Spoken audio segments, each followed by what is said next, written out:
Another day, another vlog. A very important day today.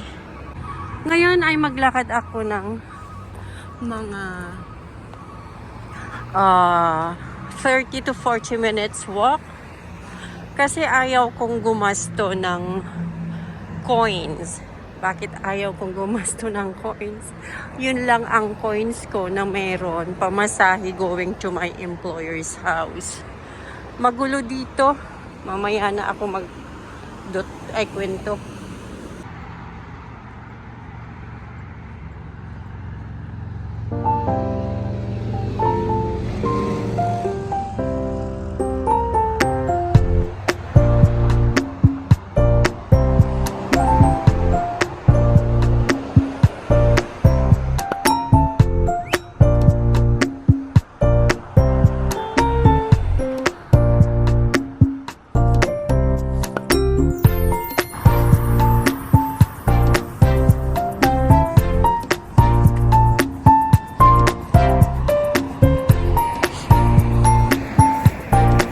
Marami na akong na-walk. Ay, grabe ang mukha ko.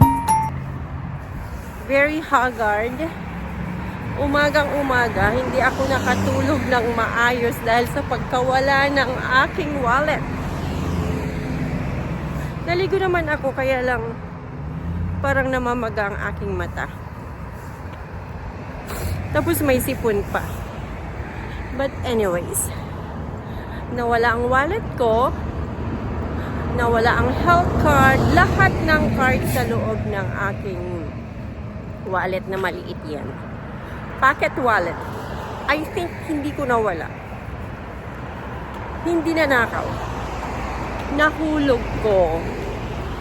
So yun, basta wala lahat. So magre-renew ako ngayon ng mga kailangan. Kasi kailangan ko yun, may doctor's appointment ako next week, which is yung health card.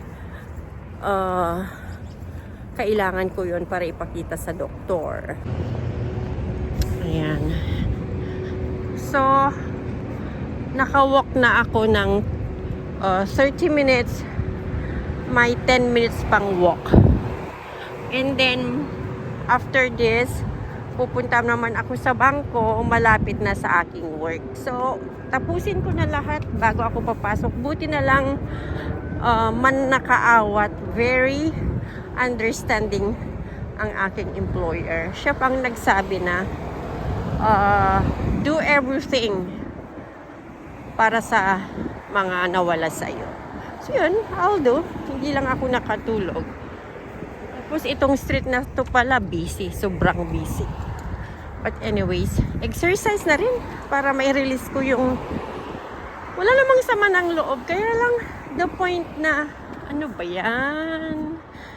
Kung kailan tumatanda, saka lang nawawala ang yung presence of mind. Wala na yung laman ng utak ko. Siguro dahil pagod din ako kahapon, tapos puno ang bus. Ang nangyari, puno ang bus, siksikan. Nailagay ko siguro sa bulsa ko o kaya hindi ko nailagay. Nahulog. Ganun na lang. Yun ang alam ng family ko. Nahulog mo yan, na-slide sa bulsa mo. Kaya from now on, I know. Hindi na pwedeng maglagay sa bulsa. Kasi minsan alam natin na ilagay, hindi pala. Dahil hindi ko na napansin. Wala na yung laman ng utak ko. It's 8:34 right now. Meron pa akong 8 minutes na maglakad. Ay, hihingalin na naman ako nito. Pero okay lang.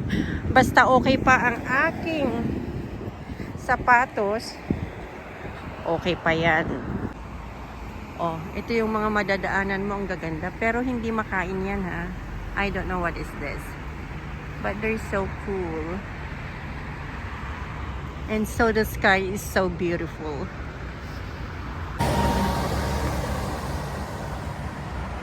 It's so... So yan, pagdating ko sa may Service Ontario, kung saan kukuha ng health card at saka Ontario card, kailangan ko pang makipila. Hopefully wala pang pila ngayon dahil 8:40 pa lang naman. Mag-o-open siya ng 9. Na hopefully payagan ako dahil ang dala ko lang ay passport. Wala nang iba. Kasi nawala lahat.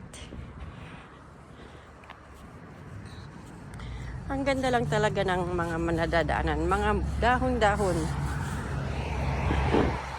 Tapos ang sun. Masakit sa mata. Nakalimutan ko pa ang aking glasses. Nakalimutan ko pa ang aking sombrero. So inabot na ako ng 45 minutes na naglalakad. Yung lakad, kael lang. Hindi yung mabilis, hindi yung mabagal, yung katamtaman lang. Kaya, okay pa rin. Actually, nilalakad ko ito pag trip ko. Yung weekend na wala akong ginagawa, I'll see to it na may magawa ako. So, mag-walk. Sa awa ng Diyos, okay pa naman ang aking tuhod sa paglalakad. Sana ma-maintain ko ito hanggang ako'y mag-60. Actually, ang plano ko pag 60 is magstay sa Pilipinas ng 5 buwan or 6 na buwan, ganon. And then babalik dito.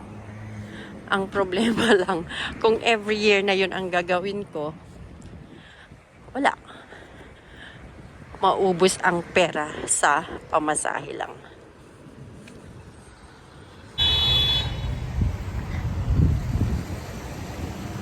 Ayan, malapit na. 5 minutes walk na lang. Andun na ako.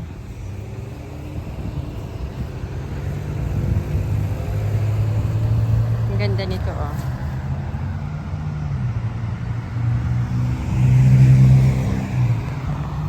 Dito na ako sa Shepherd Avenue West.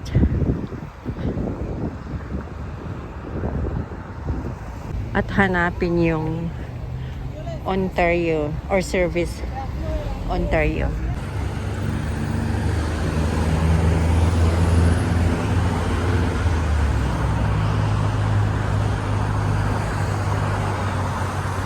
Ayan yung sinasabi ko na